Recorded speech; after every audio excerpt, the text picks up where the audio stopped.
All right, everybody. Uh, this is Stephen Kelly. It's now 6:02 p.m. It's October 9th, 2025. That's 10/9. Well, it's actually there's an interesting story about that, but we'll get into that later. I'm having to talk with my face in the microphone tonight because, of all nights when I actually am, trying to spill my guts and dump a bunch of crap that's really personal and stuff, I'm not alone. Okay, I got somebody else in the house, and I don't function very well like that. It doesn't flow. So immediately that puts a big damper on my ability to do this very painful exercise that I'm having to deal with here. But here we go, such as it is. If I have to, maybe if I run out of time, if I go an hour and I run out of time, maybe I'll just redo my Microsoft and keep going. But either way, I'll do my best to not waste your guys' time. If you don't want to consider this a waste of time. But anyway, where do I start? Okay, well, anyway, the people seem to like motives. They want to understand motives. When something happens, they always want to focus on the motives, why do people do things. So, and I've tried to express to you why I do what I do and what my motives are for this mission and why I'm, been fighting against these bad guys for so long and, what drives me, what motivates me. And I've expressed that, but I never really expressed that. But I did write my book, and a lot of the stuff in my book is, well, let's just say it's as accurate as I can be, but at the same time, there's some details that aren't in there, personal things, obviously, especially things towards the end of the book. And obviously, since the book, there's been a lot of things going on in my life, and a lot of it has to do with people and my interaction with these people. So, uh, in order for me to, well, feel better, first of all, it would help me to kind of dump a lot of this stuff. And of course, I'm going to try to be fair and accurate. And at the same time, I don't want to waste your time, but I can only get so much in. So I'll work at that. Please pardon the audio. Like I said, I'm using a really crappy microphone. So, before I go too far, I want to say a couple things, and these are like definitions, information, or definitions, I guess, that I want you to understand. And the first one has to do with love, because we're going to be talking about that, and I believe. Again, I'm talking about between a man and a woman, but at the same time, many aspects of this apply to the other genres, such as children, family, friends, God, etc. But for the most part, it starts out as lust, desire. We'll say lust. And then the lust matures into affection. And then after that, of course, this eventually comes long-term commitment. We'll talk about what that means, but obviously long-term commitment is what allows a divorced couple to continue taking care of children and caring about each other even though they've moved on and things like this. I also want to say that I believe that true love, real love, never goes away. I know a lot of people don't believe that. And I know a lot of people are going to disagree with a lot of things I say tonight, and they're not going to like it, and they're going to probably walk away from this with bad feelings about me or whatever. But it's important because, again, even if you don't understand what I'm talking about right now, it's important because it helps you understand why I'm doing what I'm doing and why I'm so bitter against this enemy that I'm trying to take down. Now, the other couple things I want to say before I go as far as definitions and things, because I want you to keep this in the back of your mind when we go further, and that is that sexual energy and psychic energy are the same thing. And this is very important. What else? Okay, I also want to preface this. Cut out. I want to preface this by saying that as I was growing up, I was programmed to have certain belief systems. Of course, I was programmed to be a Catholic, so some of the belief systems that they follow are they're ingrained pretty strong, such as adultery, no fornication, probably to a lesser extent, no murder, obviously. What else? Well, I wanted to focus on the ideas that I carried with me, but what's not in the Bible? Divorce. I didn't believe in divorce. Never did. I certainly didn't believe in adultery, and I've always been loyal, and I didn't believe in fornication. I thought that was something you're not supposed to do, and if you are going to fornicate with somebody, you should be making a lot of effort to make it real, which is how I believed. And so, again, I want to apologize in advance before I go any further, because I'm going to name names, and it's not to hurt anybody, but it's mostly in the interest of trying to be, again, accurate and fair.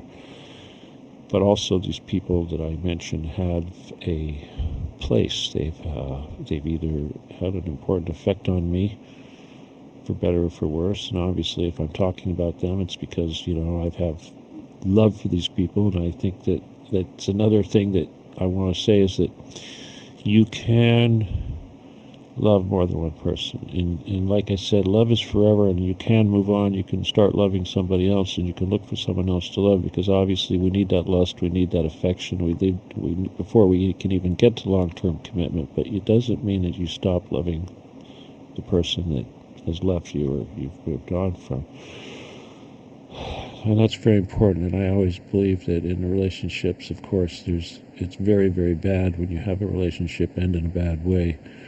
And I've never had that happen before. Maybe once, Terry Joyce, I'll mention that to her, and again, I'll blame that on COVID. She doesn't quite understand that I couldn't apologize to her, but yes, that was because of COVID. It wasn't my fault. But anyway, let's go back, a little quick review of my book, very quick, before I move on to the modern times. And I just want to say that, as I probably mentioned in my book, yes, I'm a twin. I have a sister, and that's it, the three of us.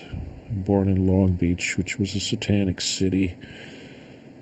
What's not in the book is that, of course, Daddy was CIA, and he wasn't around very much, and when he wasn't working, he was at the Navy base or whatever, doing CIA stuff, or whatever it was that they called it back then, State Department stuff. And mom was a small town narcissist, prettiest girl in town type thing. But both of my parents came from mothers that were man-haters, and basically took their children and fled across the country and hid out in some small town, in this case Cottage Grove, Oregon. That's where they met up with each other. But they both were there because the mother had taken the kids and disappeared and ran from the East Coast to the West Coast and ended up in this obscure little tiny town. And they were man-haters. I never really realized any of that stuff growing up, but I always wondered why the boys got punished and the girls were treated special. I never quite figured that out, and that was in my family too. The boys got beat. My brother and I got beat, and I think I'm not saying that that's not normal, because back then beating your kids was kind of a normal thing to do. They used, it was my mom. My dad didn't really beat me unless my mom wanted him to, as extra special punishment or something. But yeah, there's the. I was trying to remember all the different things that we got beat with. I mean, I don't recall if wire hangers were ever used. It's not like Mommy Dearest, but I still have a thing about wooden spoons. It's like there's this wooden spoon in the house and it was broken, and I have broken wooden spoons. We had a lot of broken wooden spoons in our house because those were one of the choice tools. Anyway, so again, like I said, I never complained because I didn't think I didn't know what dysfunctional was, okay? My brother, he complained a lot. He blames his whole life on this stuff. I didn't go to college, I didn't do that. That's one of the effects of having when mom runs away from the family and hides the kids from dad, is that you don't get any of the wealth that dad had put together, and you don't get any of the family. So I never met my grandfather, and I never had any connection to any of that family, and whatever family I've got right now, well, that's a big issue. So yes, family is a big issue.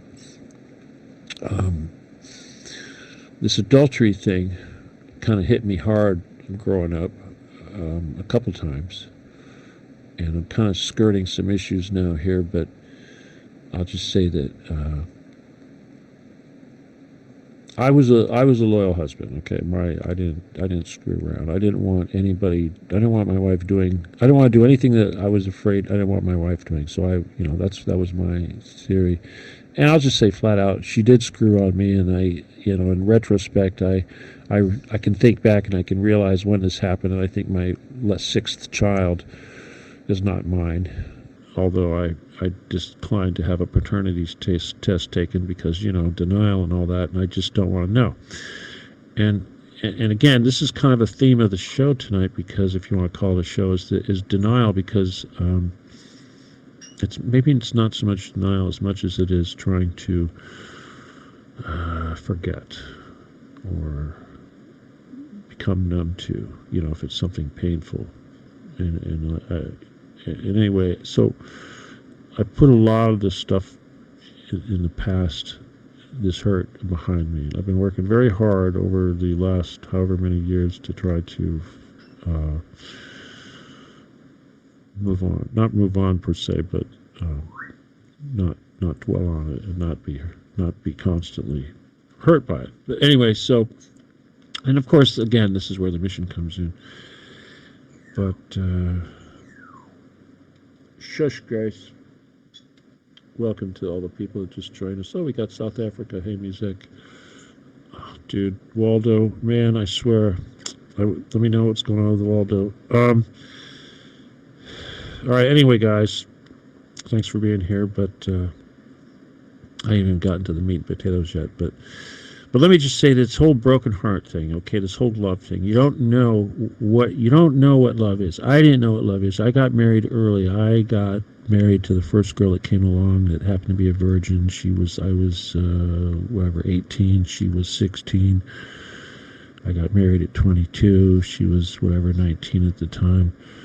And it was passionate and all that, but she was pretty much the first one that came along and happened to be a virgin, and once, I wasn't going to let go of her no matter what. I will admit right now that she was dumb, but at the time I didn't care. I just wanted the sex, and she was a healthy girl, and I knew that she could make healthy babies, which she did.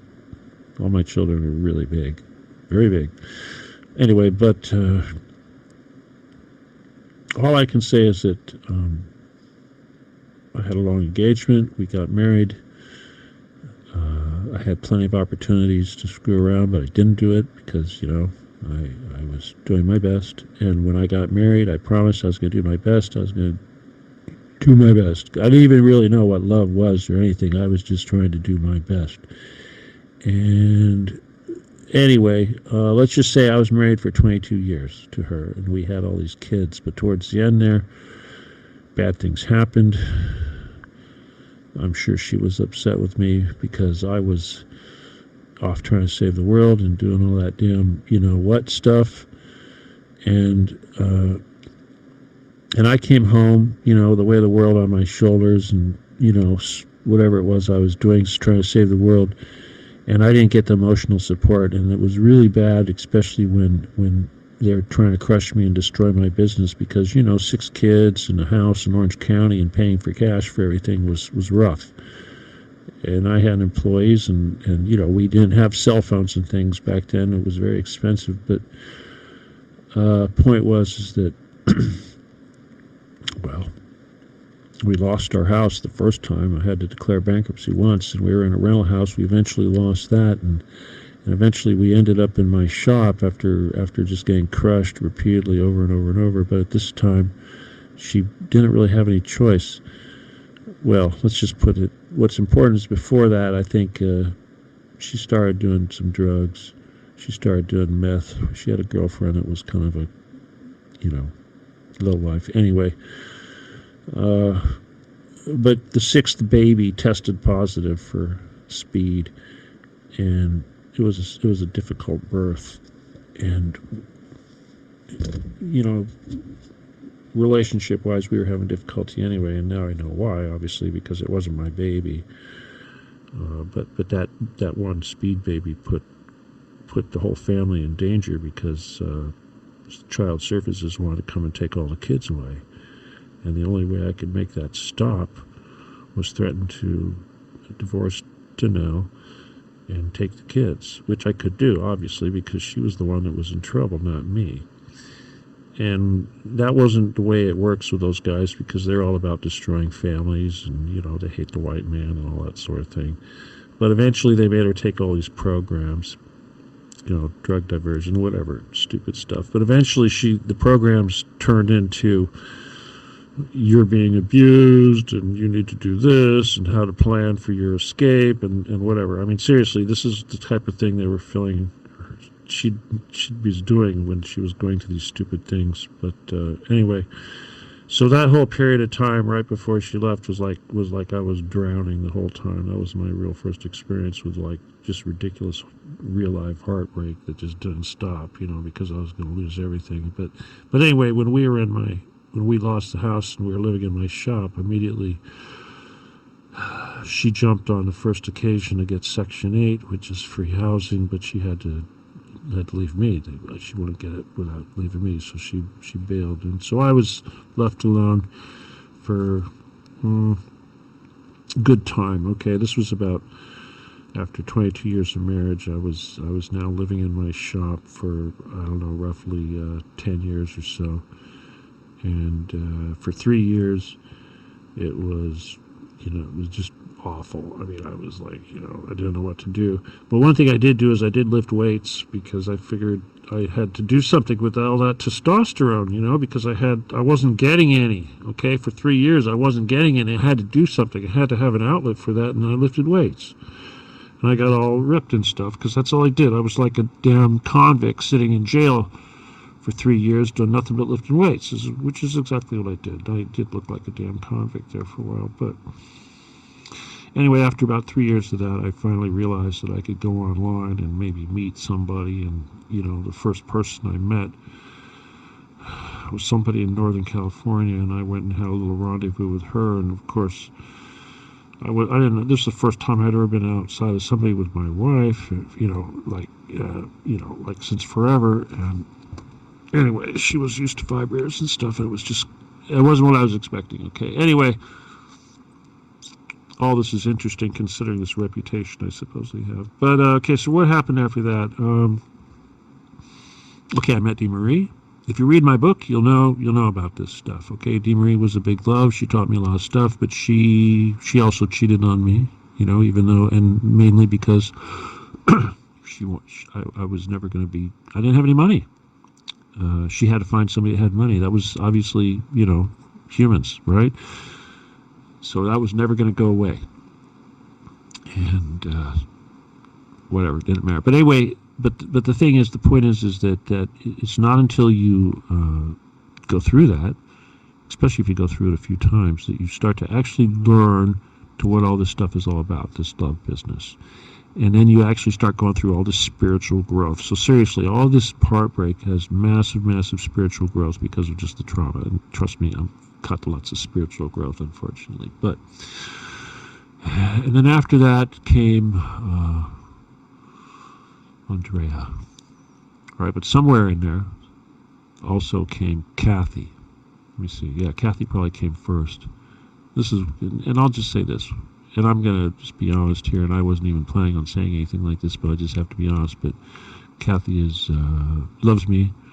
I think she still loves me no matter all the horrible things I've done. I'm actually living with her right now in her house, but I'm very uncomfortable because she's in her room and I'm out here doing this, and that's why I'm whispering into the microphone. But she's, let's just put it this way, she's a large woman, okay, and I needed somebody so bad that we, hooked up. Anyway,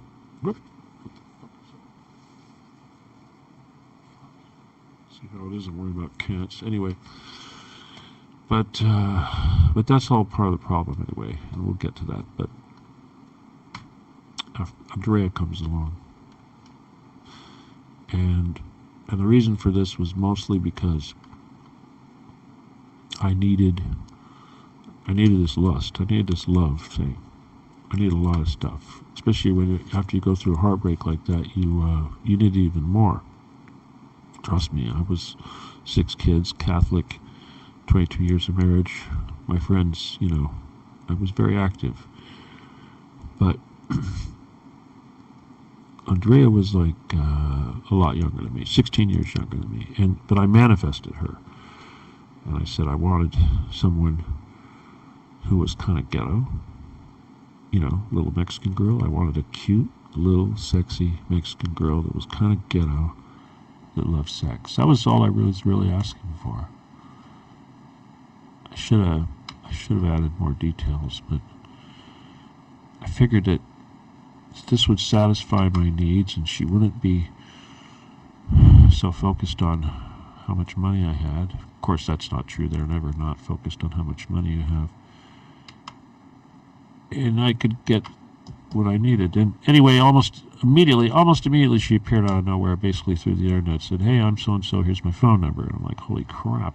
I thought it was a joke, but there she was. Anyway, first night I met her, I fell in love almost immediately. She was exactly what I was asking for, but what I didn't realize was she was an alcoholic. Pretty bad alcoholic, too. No, of course, she kind of stole my heart, but at the same time, she was kind of toxic. She had 2 kids. Obviously I care about her kids. I kind of watched them grow up, but being an alcoholic, sometimes she's prone to violence, and she had this thing for liking to sit in a car in public while she was drinking. Just stuff, dangerous behavior. Not my thing. But she was one of these people I would do anything for. I was that lusting for her. I had that much desire. I actually loved her very, very much. I still do, but she doesn't love me. She said flat out. She will still say flat out, "I don't love you." Okay? Very, very important. I was never really allowed to kiss her. To this day, if I saw her, I might get a hug, but I would never, even during, sex, I'm not allowed to kiss her. That's not because I have cooties. It's because she figured that was a sign of love and intimacy, connection. Intimacy is a very, very big part of all of this process, and that's why I'm giving you these details, because the intimacy issue is very key. When you share your intimacy with somebody, you share yourself and your soul and your heart, and then when they break that, it's a breaking of the intimacy. And as I learned just a little while ago, when I was studying up on the definition of hate, I learned that the definition of hate between a man and a woman is actually a cessation of intimacy, an ending of intimacy.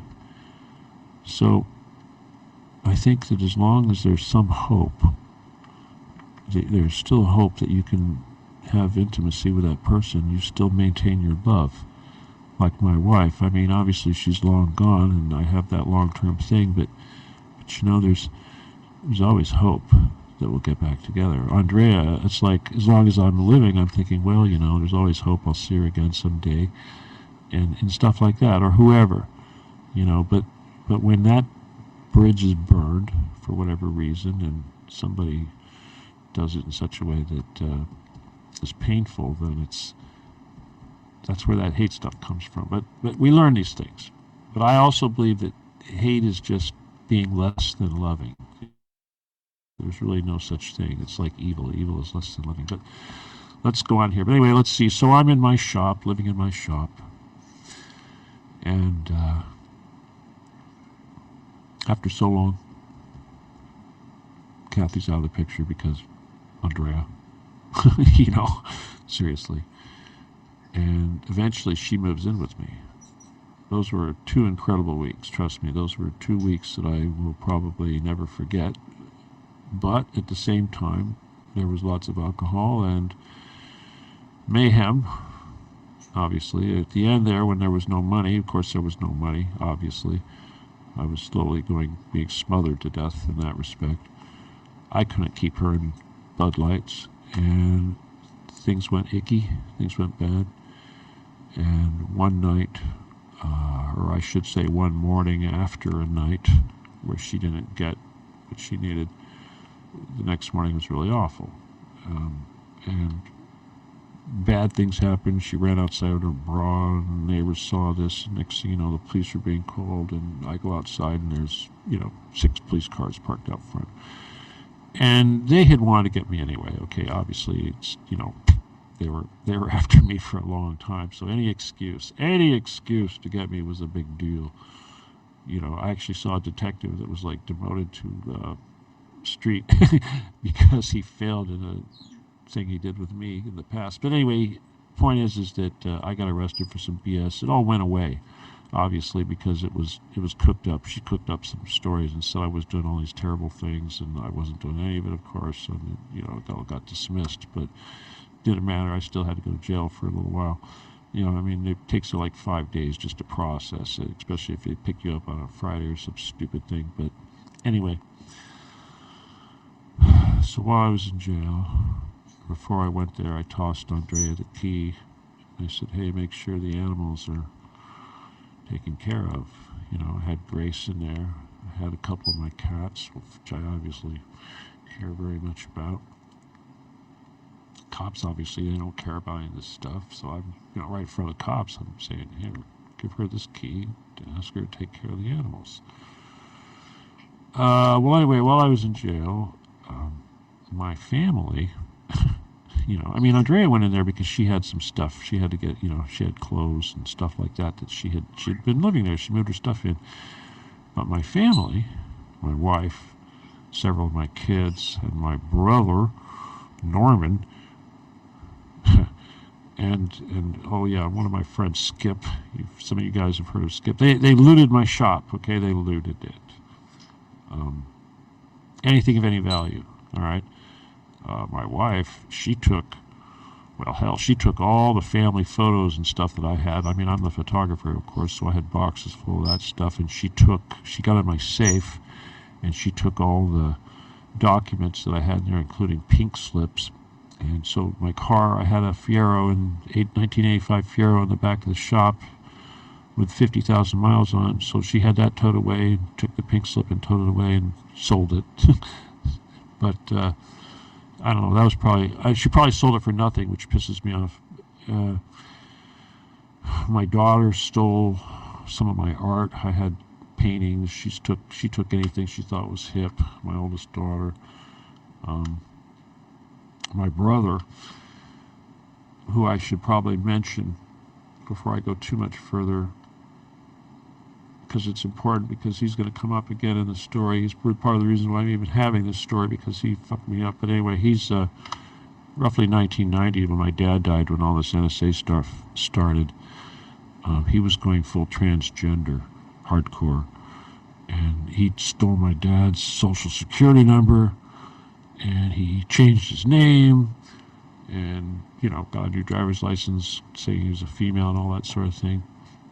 And he'd been doing that for a long time. So he went from like practically homeless street tramp to having some money. He got married to a guy, of course, with some money. It was 666 stuff. Anyway, when I say tranny, I mean he was poster child tranny. He had magazines. He published tranny magazines that were like Penthouse, and he was the inspiration for the movie Trans America. He was like one of the originals. So anyway, but he really didn't like me, and a lot of that had to do with, well, just overall jealousy the whole time. You know, Mommy beat us and everything, but when we did the Getty thing, and when the trust fund manager at Getty met me, they realized that Norman wasn't shit, and they said that he was a pale shadow compared to me. They said that to his face, and he's never forgotten that, because he still thinks he's, you know, whatever.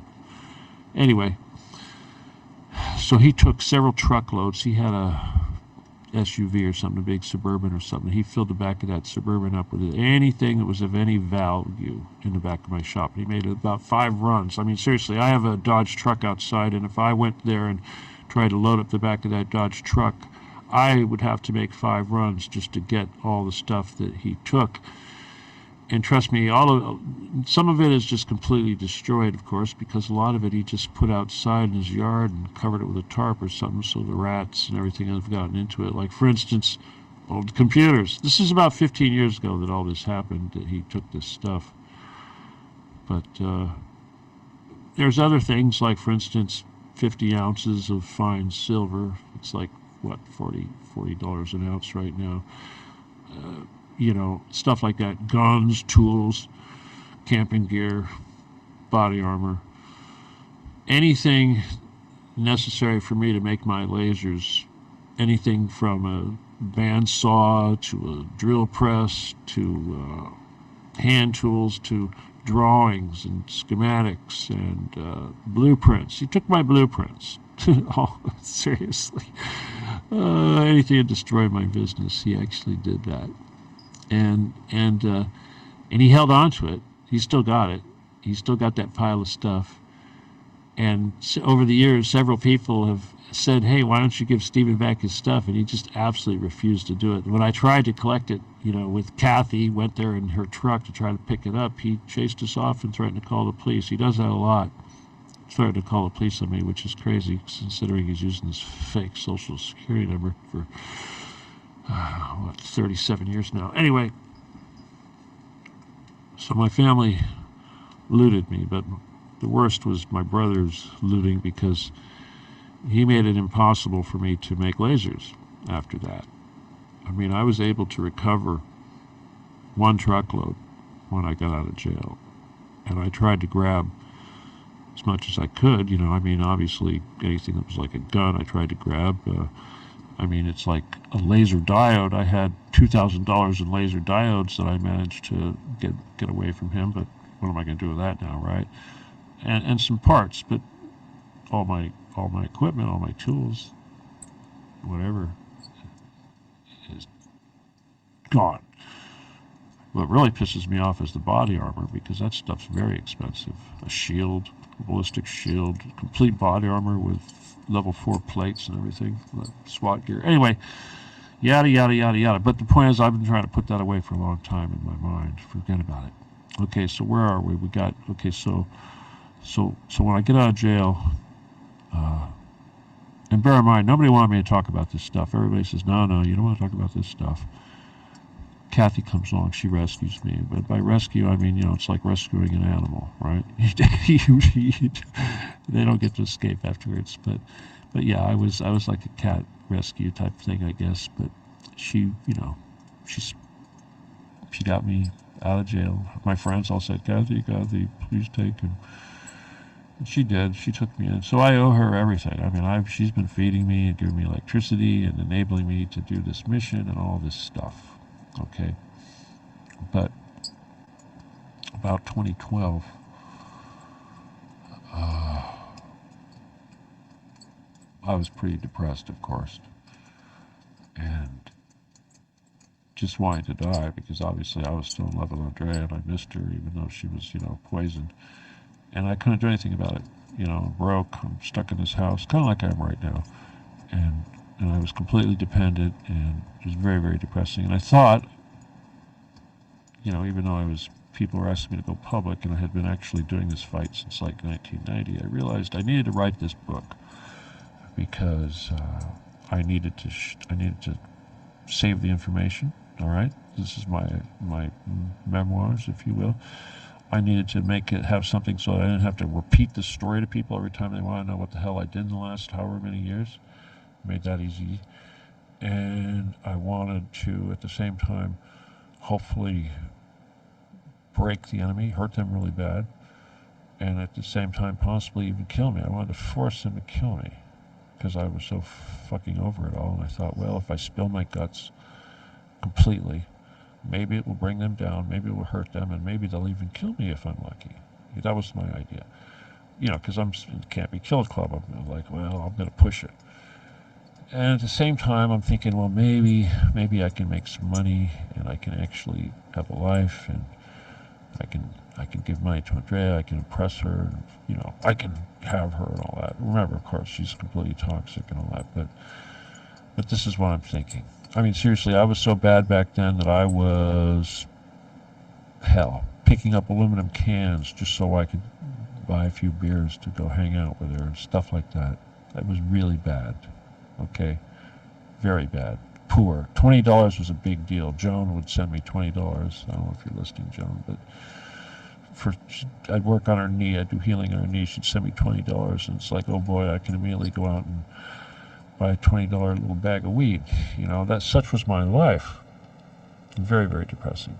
And obviously, it's a little bit better now because I've got people that send me money, and I've got my little bit of Social Security, which is really nothing, but it's a lot more than people send me, so so I don't have to go out and buy pot. But at the same time, I don't have to look for people to help me with that stuff. I can buy it, but at the same time, that means I have even less ability to go out and seek some freedom, get away. So it's pretty gross. All right, let's see. Where does this leave me? Well, let me see. A couple other people came along. I should mention here real quick. But before I do that, I just want to say that one of the biggest issues here for me is I just wanted a family. Okay, I just wanted a family. I loved having a family, holidays, all those children, everything. My wife's family was Mexican. Even if she was adopted, it was still, she had a big family, and I reveled in that stuff. I loved it, and I was excluded from everything, all my kids, everything. I'm not going to go into details, but let's just say when my book came out, nobody wanted to have anything to do with me. All right, that's the way it is. Even though I'm not, well, you read it, you tell me, you read it, and you tell me what you think. But that was bad. Gosh, I gotta go fast. It's kind of sucks. But I guess this love thing for me, lust, this desire, this need for affection. Yes, I have long-term care, love for Kathy, but at the same time, we don't have sex. We don't sleep in the same bed. I barely touch her passing through a hallway. There's none of that affection stuff happening. It's just, I need it. And she basically said, anybody but Andrea. Okay, because she knew Andrea broke my heart, and she knew that I loved Andrea, but Andrea didn't love me, and to her it was like the same thing as her loving me and me not loving her. She thought that was poetic justice. But at the same time, again, story of my life, it's like trying to fall in love with somebody that loves me at the same time is extremely hard. And even when it does happen, there's always something gets in the way, like April. A lot of you know April. You've seen her with me at events. April actually went out with me for like 5 or 6 years, and she actually slept in my room every Thursday night and got away with it because Kathy put up with it, because anybody other than Andrea. The problem was April, of course. April was a lesbian. She was married to somebody, a woman, and we were never going to leave. She knew I was never going to leave Kathy, and she was never going to leave her wife, and it was just things didn't work out. But I gave her a ring to try to convince her to stay with me, and she gave it to Kathy to give it back. And when Kathy saw that, she was like, after that, April was banned. Okay, and of course this broke my heart. But and I'll dive into it because we're running out of time. But this El Dorado thing happened here 6-7 months ago. I know she's listening, but I met this woman. She came to me for help. She wants me to use a fake name. I'd used a fake name. I called her, what, Alice? Her name's not Alice. Her name's Angela Carlson. Angela Carlson. You could look her up. But she came to me and asked me for help because she was being attacked and all this stuff. And her husband had been stuck out of the country for 6.5 years and apparently had a new woman taking care of him, kind of like my Kathy. He was about her age. Well, she was 45. She was young enough to have children. Still is young enough to have children. I'm like, oh my God. And here's the kicker. She had some royal blood in her. She's half Korean, but her dad is royal blood, going back to King John of Runnymede. So anyway, so this is attractive, and she came to me as she wanted a white knight, but I told her, had to tell her husband too, eventually, is that the only way I was going to be able to help her was by convincing her enemy, which of course is the Masons and law enforcement and all this stuff, that she was my woman, because that's how this stuff works. Because they know not to fuck my woman. Anyway, bottom line is I put a lot of effort into this. A lot of you in my group also got involved, and ultimately we put the fear of God in these people, and just recently I let it be known in an obscure Telegram group. I made a list of people, prominent people, who were dead because of me. And then I said that one of my targets was now this Vern Pearson, the DA that was going after Angela. And needless to say, Vern Buddy backed off. He put a lot of effort on us trying to figure out where the threat was, but I think he decided once and for all, like a wise boy, that it probably was not worth the effort to persecute her quite as much as they wanted to do, because she wasn't going to be a good human sacrifice because I was involved. Anyway, about the time she was getting free from this stuff, she basically told me she loved me. And of course this scares me because I think it takes a long time for that to happen, and I have to be very guarded because I don't want to get hurt. You know, I've had my heart broken for so many times, so at the same time I wanted something good to come out of this, because, you know, I thought there was a lot of potential there. And I did care about her, and she was a very beautiful woman, and young enough to have babies. Very, very important stuff. But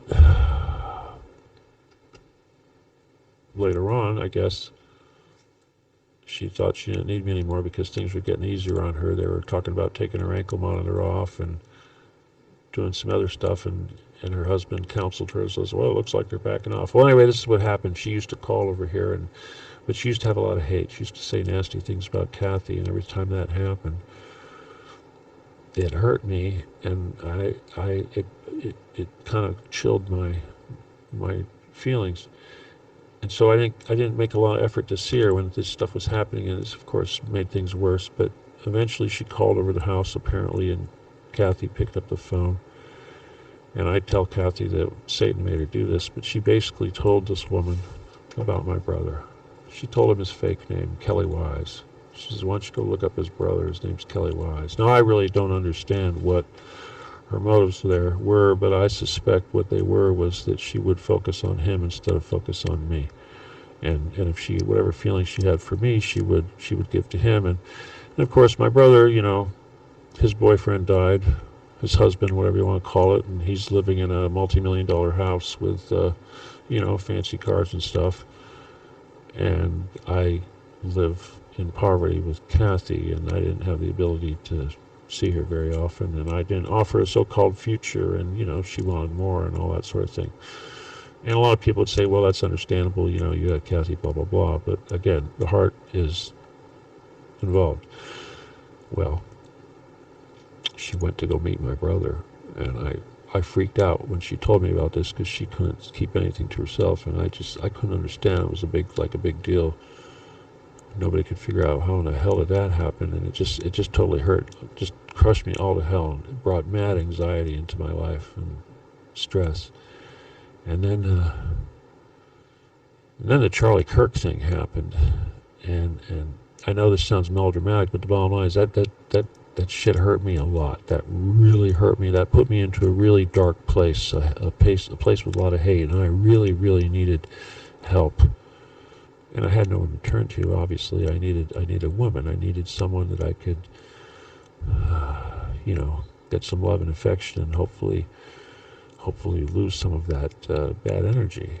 And I think this is important for everybody. Emotional support, if you will. But it was about this time that I started getting resistance, and she was having issues with her house because she didn't have any money, and she was going to rent it out to some guy, but she lied about it and said that she was going to live in the basement and the guy was going to live upstairs, and that just freaked me out. I couldn't believe that she was going to let some stranger sleep in her bed while she was in the basement. But it turned out that was all a big lie, because I was going to go over there and help her fix her house, which is like on the verge of being condemned because of some of the stuff she did. But turns out it was all a big lie, that she was actually moving in with my brother, and that she had signed a contract with him. She called it an NDA, and that the idea, of course, was that she was going to live there for free, which, certainly makes a lot of sense, obviously, because it's a multi-million-dollar house, and my brother, of course, is going to spend all kinds of money on her and do anything he can to take her away from me, so much so that when I found out that he was over there with her, she came back. She left, and he said, well, if you leave, you can't ever talk to me again. So this shit went back and forth. Obviously I'm going to say the same thing, but he did everything he could to get involved and get in the way, even though she knew that he stole all the stuff from me, and she actually tried to return some of the stuff to me, which just made more problems. Except that she did return a gun that belonged to a cop, and I got to return that to the cop, so I told her that was the one good thing that came out of it. But I thought she learned a lesson, that I thought she cared about me. She said she loved me, but apparently Norman's money was more important, and the fact that she could go to live at his house and see him every day was better than being able to see me anytime. But this is what really hurts, is that she fucked him, and he's a tranny. Okay, he's a tranny. He looks like me, except he's been on estrogen since 1990. He has woman's hips. He has all sorts of plastic surgery, and he has tits. He still has a cock, apparently. But he told her, and this woman actually told me this, she said, don't worry, he can't have children. Seriously. I'm thinking, oh my God, you actually let him come in you? He probably has AIDS. Anyway. So yeah, so she's very concerned that I'm going to share her name, Angela. She didn't want me to mention her husband's name, but then, my God, I don't really need to, but he's so involved. Everything they do is in trust. But screwing my brother thing, it's like, while he's refusing to return my stuff, and while he was so involved in destroying my family and fucking me over, and he was right in there. He plotted with my wife and my in-laws to try to destroy me. Seriously, he was right in there during the whole time. It took him a whole year to try to plot this stuff, and he was involved in all that crap the whole time. And everybody was jealous. Of course, my mom, she totally cheated on my dad before he died, and so she hated me because I was like this pinnacle of whatever. My father-in-law also cheated all to hell on my wife's adopted mother, and of course that made him shit in my eyes. So all these people were out to get me. I know this again sounds melodramatic, but that's just the way it was. And again, when you're psychic, which I was, you see all the stuff in advance. Nobody can hide anything, and people hated that because I was right all the time. But this thing with my brother, though, over and over and over, I told her, this is not okay. First of all, Kathy, I told her, it's like you shared my business with my brother, and she's like, what, do you love her? I'm like, well, maybe I do, but she just fucked my brother. And she kept saying, well, you should make up with your brother. You should make up with your brother. Really? Are you still going to live in his house? She's in there right now.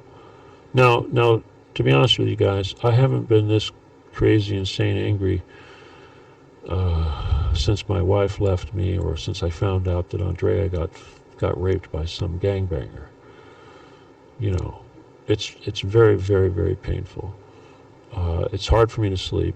I don't sleep. I didn't sleep anyway. I haven't slept properly since 2012. I haven't eaten properly since 2012. I've only been eating 2 meals a day. Now I'm barely eating one meal. I eat one meal a day for sure, breakfast, but it's pretty painful. And of course now, because of my revelation that Kathy did this, my home life is really screwed up, and whatever privacy or trust or, feelings of security that I don't have to worry about being betrayed are kind of screwed.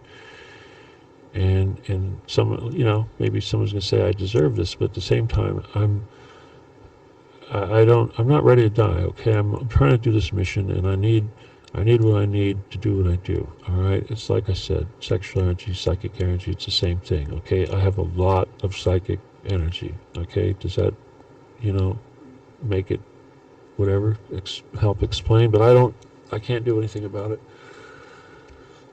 and I worry that. I suppose, sure, I can still probably do healing as long as but I have to have I can't be angry, okay? That totally screws with my chi flow. And this right here, my peace, is completely fucked up. And all I want is revenge. It's like, and it distracts me from my mission. This crap distracts me from my mission. And I have to tell you, when this happened, this betrayal and my, girlfriend that I was thinking about having a baby with, to be honest, decides she wants to fuck my transgender gay brother and live with him and sign some sort of secrecy arrangement about it. I mean, to me, that means she's now a whore, and the worst kind, a whore for someone who could have, nasty, nasty diseases because of a nasty, nasty person is. But I just want revenge, especially since it doesn't matter how many times you say you're sorry if you don't change your ways, use actions. How many shows have I done, especially like the last show, where I use all these metaphors and examples and stuff? Well, now you know what I'm talking about, okay? Now you know. Now you know why I do what I do. I don't like this heartbreak stuff, and it makes me want to die. Seriously, it makes me want to die. It's like I said, I started this mission. I wrote my book because I wanted them to kill me. Maybe make some money so that I could, take care of the people that I was striving to love. And like I said, this little person, I tried to pour love into her. I really did. She was a really greedy person, but I thought I could teach her about this stuff, and I really did. Affection, okay, lust, affection, all that stuff. No long-term commitment. Anyway, so yeah, I'm hurt, and I know that over the years, especially like on Facebook and what have you, you guys have seen me hurt at various different times, and I never really explained why, what was going on. But now you kind of know, and again, I apologize to those people out there. On real quick, what's important about 10/10, October 10th? It's TT's birthday. TT Albrecht, another woman that I would have gladly had a baby with. She's actually royalty on both sides of her family. I've never done anything with her, but you may remember a while back I went to see her in Santa Monica at a 5-star hotel, and of course I was in a very pit myself, but I didn't touch her. But that night she was raped by a Satanist. You see how Satan follows me around? So it's like when Angela goes and cheats on me with this tranny bastard, my ex-brother, so to speak, the dark side of me, I see her as just a dumb puppet, a meat sack following Satan's orders. It's mind-boggling to me when this stuff happens, but at the same time, it really kills my faith in people. Anyway, again, I'm poor, and I don't need people telling me, well, if you just did this and you made money, everything would be wonderful. No, I gave that up so I could do this mission, and if I can't, if I can't have a life, it's like I don't want to do anything. So, and this is not your signal to send me money. But nobody could send me enough money to have. We all know that, right? I mean, seriously. I have to be thankful for what I get, but at the same time, I'm too young to die. I need my passion. I need my lust. I need somebody to pour my love into. I need affection. I need hope. I want my royal baby. I need a royal baby to complete this mission. Seriously, you guys, don't you realize? I need an heir. I need a royal baby to complete this mission. I need a queen. Okay? Seriously. I'm not trying to, as some people say, infatuated with young pussy. Obviously, we're all programmed for that, but at the same time, what I really care about is the baby. Like I said, 10/10. That's TT's birthday. She's gonna be 52. I wanted to have a baby with her, but she just turned 52. Angela's 45. Now she's fucking a transgender guy that squirts duds. Seriously. She could have gotten anybody in the world, but instead she had to shack up with the one person that would hurt me the most. Seriously. This kind of hurt, I haven't felt this since my wife left me. This is kind of how this is. And again, I apologize to everybody that didn't deserve this shit. But I'll just tell you in closing, my anger, my brother isn't going to get away with this. I called Social Security on him, the fraud department, reported his ass for 37 years of identity theft. So he'll probably do, depending on how much he abused it, anywhere from 2 years to 15 years in Fed. Probably at the minimum he's going to do 3 to 4 years in state. And I can tell you from being in county that state is not where you want to be. And then on Angela, I made a phone call and her house is going to be condemned. She got a red notice 3 weeks as of Monday now. She's got to fix it, and that ain't going to happen. I offered to go fix her house and save her, but she said no. She couldn't answer me. She said nope. She'd rather be with Norman, plan her future with Norman. I don't get this kind of stuff, but it's done. Okay, it's done now. Again, that's hate in action. That is the ending, the cessation of love or of intimacy. Anyway. And in a way, I don't feel so bad because you know what? I stuck my neck out there very far with Vern, and all you did too. The full weight of our organization was devoted to keeping this person out of jail, and now when things started looking good, the grass suddenly was greener somewhere else. Only this time it was with the person that could hurt me the most. So that's what's going on, and like I said, to me, this is like the last show of my life. I mean, seriously, it's like I need some miraculous thing to happen right now to prop me up and make me feel better. Tomorrow, I have an interview with the fraud department at, 11:30. Yeah, that's all there is. That's kind of where I'm at, and hopefully I'll pull out of it. You know, Kathy says, just get over it, just get over it. You know how long it took me to get over all this stuff the last time something like this happened? 13 years. Okay? So, yeah. Doop. Anyway, people, so just remember what I said. And again, I apologize, but I had to do this because, you know, it's not okay to cheat on me with my transgender enemy. It's disgusting. What kind of woman that wants to have a professional career? I mean, obviously, as a man, I'm kind of offended, and sure, I'm supposed to, some people say, oh, it's a compliment. Really? Why? Because he sort of looks like me, except he has fucking tits? Are you fucking kidding me? You know what really I hate? I hate the fact he's filling her head every day with bullshit about me. Seriously. Because she tortures me. She sends me messages and said, your twin said this, your twin... You know what she does? She sends me photographs of both of us when we were children. You know, where did those photographs come from? They were stolen from me. Anyway, people, it took me a week to get here, and here we are. And I'm sorry. I'm sorry I had to do this. I'm sorry to the people that I love that had to be involved in this, but like I said, I had to be fair, and I had to make sure you guys understood all the details, because this is like a deathbed confession, right? I mean, come on, I got to come clean. You guys need to know these details, right? It's better it comes out now than later. Like when Terry Joyce was going nuts with all her crazy stories. Someday I hope she forgives me for whatever, but at the same time, I don't stop loving anybody. But this situation with Angela, oh my God. And as long as you're with my brother, it's like, that's pure hate. What do you expect? Okay? Nobody does that. Obviously, nobody I was ever with would ever consider doing that, but for some reason, greed was so overwhelmingly powerful in this situation. Oh, and get this, he even says that he's teaching her the secret arts of whatever Illuminati crap that he learned from the CIA back in the day, real crap, real crap. Told her I had a bunker. Told her I had a dungeon and a bunker under the garage. I had to show her we didn't, but he actually has a bunker in his. I mean, not a bunker, but a dungeon in his garage. With whips and everything, chains, all that stuff.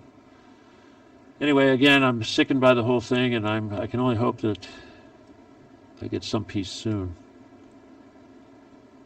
Hopefully, makes me sick. Thank you for your ear. And I don't want to, this is so distasteful, but if you want to help out economically, of course, the PayPal is StephenKelly714@yahoo.com. You gotta say friend or family. And obviously, nobody can help out enough to get me. And again, I'm in no business. I mean, I have roots here. It's like, as much as I hate being in a jail, at the same time, I have roots here. I have all my animals, and animals are buried here, and I've got trees I plant in the backyard. But I still need love. I still need affection. I still need all that stuff. I need to get my chi balanced. It sucks. Life sucks. And if I can't do that, my God, people, to me, it's like being crippled. It's like, well, you don't have your legs. Oh, well, deal with it. Get used to it. I can't do that. All right? I hope you understand. Okay? And again, at the same time, I have to be strong for all of you. I'm not allowed to be a quitter. All right? So I apologize for being a failure in that respect. But, yeah, you are my family. I do love you all, but I still long for a family. I still long for all that intimacy. There's so much I need, and it hurts. It really does. And it's what drives me to do what I do. Okay? I'm glad you listen. I hope you understand. Once again, my name is Stephen D. Kelley. All right? And as I didn't mention before, this is the Stephen D. Kelley Show, and we are Truth Cat Radio, www.truthcatradio.com. Thank you for your patience. Thank you for your attention. Good night. God bless. Adios. And goodbye.